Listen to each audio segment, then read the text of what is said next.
வணக்கம், இது crime time. நான் பாலவேல் சக்கரவர்த்தி. கிருஷ்ணகிரி மாவட்டம் தேன்கனிக்கோட்டை அருகே 2 வருடங்களாக கிராம மக்களை அச்சுறுத்தி வந்த சிறுத்தை புலி வனத்துறையினர் வைத்த கூண்டில் சிக்கியது. 40க்கும் மேற்பட்ட கால்நடைகளை வேட்டையாடி கொன்ற சிறுத்தை புலியின் அதிர்ச்சி பின்னணி என்ன?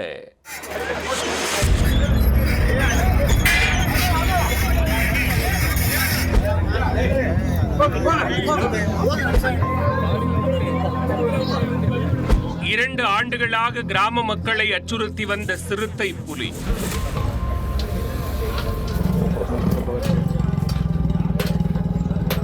ஆடு மாடு என 40க்கும் மேற்பட்ட கால்நடைகளை காவு வாங்கிய வேட்டையர் ஊர் மக்களுக்கு உயிர் பயத்தை காட்டி வனத்துறையினருக்கு போக்கு காட்டி வந்த காட்டு அரக்கன். கதிகலங்க விட்ட இந்த சிறுத்தை புலியை போராடி குண்டில் சிக்க வைத்த சம்பவத்தின் பின்னணி என்ன?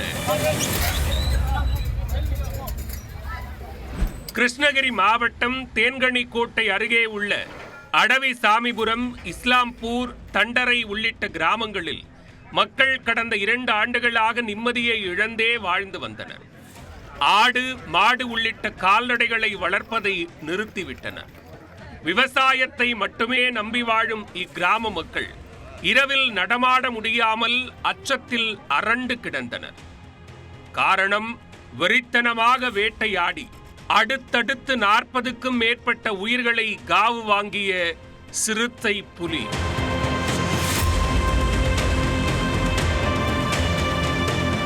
ஆடு மாடு மட்டுமல்லாது காவலுக்கு வைத்திருக்கும் நாய்களையும் வேட்டையாடி கொன்றது. இதனால் பிரம்மாண்ட கூண்டு வைத்து 6 வயதான அந்த ஆண் சிறுத்தை புலியை பிடிக்க வனத்துறையினர் ஸ்கெட்ச் போட்டிருந்தனர்.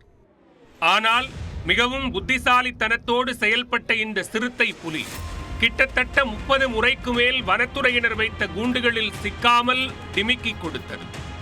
இரத்த வாடை கண்ட சிறுத்தை புலி கோர பசியில் அடுத்தடுத்து வேட்டையை தொடர்ந்து கொண்டே இருக்க ட்ரோன் மூலம் அதன் நடமாட்டத்தை வனத்துறையினர் கண்காணித்து வந்தனர்.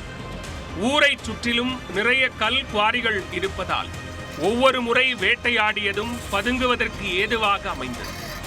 அதை தனது குகையாக பயன்படுத்தி கொண்ட சிறுத்தை வனத்துறையினரின் கூண்டில் சிக்காமல் போக்கு காட்டி வந்தது. சிறுத்தை புலியின் அச்சத்தால் கால்நடை வளர்ப்பு முற்றிலும் தடையானது. இனியும் விட்டால் வாழ்வாதாரமே பாதிக்கப்படும் என கிராம மக்கள் கண்ணீர் விட்டனர். நிலைமையை உணர்ந்த வனத்துறையினர் கூண்டில் ஆட்டை இரையாக்கி சிறுத்தை புலியை பிடிக்க திட்டமிட்டனர். திட்டமிட்டபடி அடவி சாமிபுரம் கிராமத்தில் கூண்டில் பன்றி ரத்தம் தடவிய ஆட்டை பலிகடா ஆக்கி கூண்டுக்குள் அடைத்தனர். இரத்த வாடை மூக்கை துளைக்க வெறிபிடித்த வேட்டையன் சீறி பாய்ந்துள்ளான். வனத்துறையினர் திட்டமிட்டபடி இந்த முறை சிறுத்தை புலி வசமாக சிக்கியது. கூண்டுக்குள் சிக்கியதும் சீற்றமான சிறுத்தை புலி அங்கிருந்தவர்களை தனது மிரட்டலான பார்வையால் அச்சுறுத்தியது. பிடிபட்ட சிறுத்தையை அடர்ந்த வனப்பகுதிக்குள் விடுவிக்க வனத்துறையினர் திட்டமிட்டுள்ளனர். 2 வருடங்களாக உயிர் பயத்தை காட்டி வந்த சிறுத்தை புலி சிக்கியது தேன்கனிக்கோட்டை சுற்றுவட்டார கிராம மக்களை நிம்மதி அடைய வைத்துள்ளது. இனியாவது ஆடு மாடு வளர்த்து காசு சேர்ப்போம் என கண்ணீரோடு நிம்மதி தெரிவித்துள்ளனர்.